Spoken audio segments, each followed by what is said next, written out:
So, hi, how are you? I'm actually coming in to talk to you guys about one of my battle buddies that have has reached out to me for some assistance. Um, one of my old battle buddies that I used to work with, his name is Jason. He's 45 years old. He's senior enlisted NCO. Been deployed, been overseas. He's got obviously good benefits, steady paycheck, right? Everything is good. He's been saving on his TSP. Everything is great.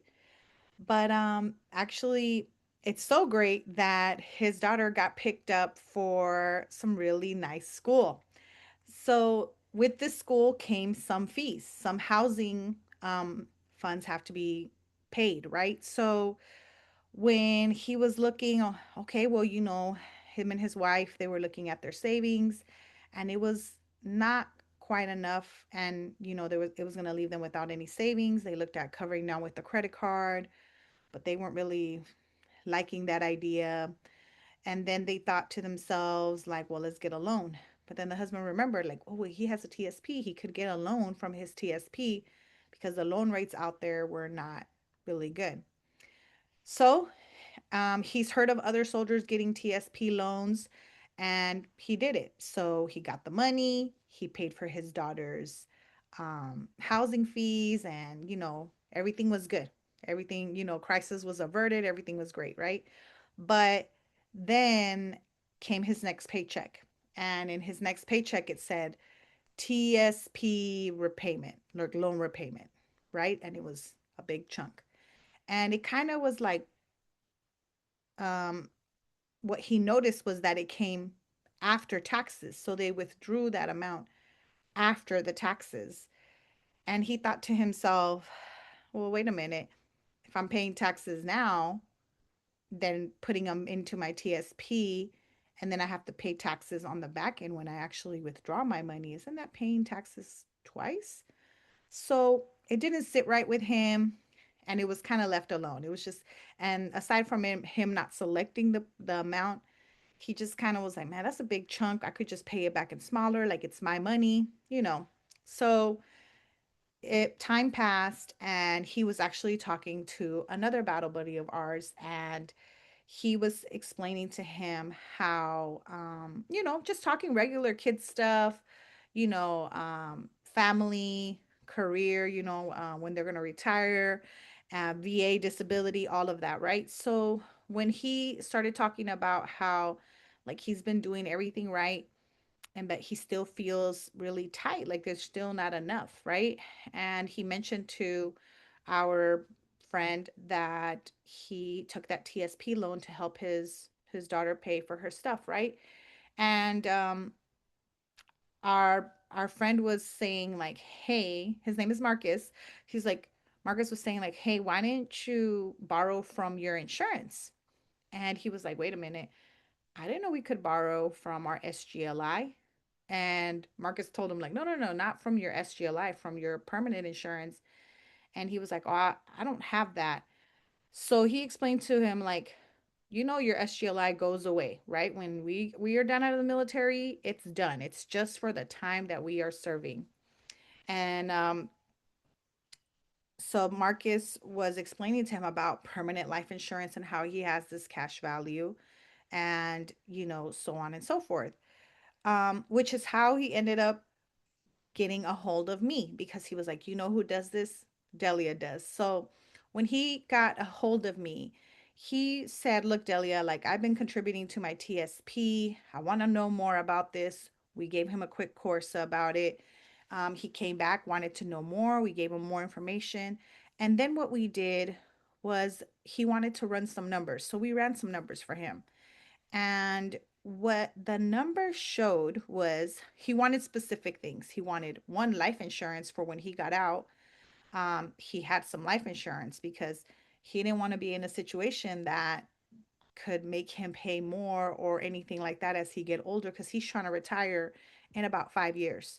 So he came in late, he's trying to do his thing. So he wants 5 more years so he can retire. But he also doesn't want to like disrupt his household, what he's already contributing. He doesn't want to make any major changes. So okay, that's also an option too, right? And of course, accumulation. He wanted to do wealth accumulation. So it's very important that we research what is out there, right? And we did. We don't want to pay too much fees. We want something that might give us a bonus, but not like, it's a lot of little things that make a big difference for your money. So we found something. And let me show you the illustration that we came up. He wants 5 years contributions, and after that, he doesn't want anything else. So he this is what we came up with. We found this insurance, and these are the numbers, right? So here are right now he's 45. He's going to contribute his first year $1,000 because that's what he's contributing right now to his TSP. So he said, well, you know what, Delia, instead of contributing to my TSP, I'm gonna give that to you because keep in mind he's still paying that TSP loan back. Okay. So he said, all right, well, he's gonna take that 12K, 1,000 times 12 months is $12,000. His cash value the first year is going to be 10,772 because of fees and the cost of the premium, right? And he is going to have a death benefit. Oh, well, this is the 4.2 5 percentage. And these are also, I think this is at a 7%. But pretty much what we're looking at here is the cash value, right? So in this 4.25 scenario, the cash value the first year will be 10,772, right? And his death benefit will be 166K. So what this does is gives him the opportunity for him to invest, pay the least amount in fees and premium, and then let the money work for itself. So the second year, another 12K, 47, another 12K. So total 60K he puts in by the fifth year when he's getting ready to retire. And he doesn't have to put a dime more because we set it up that way. As you see in his 50th year, 50th age, right? His year, how old he is, I'm sorry. He makes zero, 51, zero, zero contributions, same $60,000. But look at this. $60,000 that you put in when you retire, you'll have a cash value of 63. So you made 3% interest if you wanted to cash out. Your death benefit is still the same. But let's say you're saying, well, I'm not going to touch this money because this is the money that I wasn't supposed to touch till I was 65 anyways, right? So he goes over here till, let's see, his 59, almost his 60th birthday, 15 years later, right?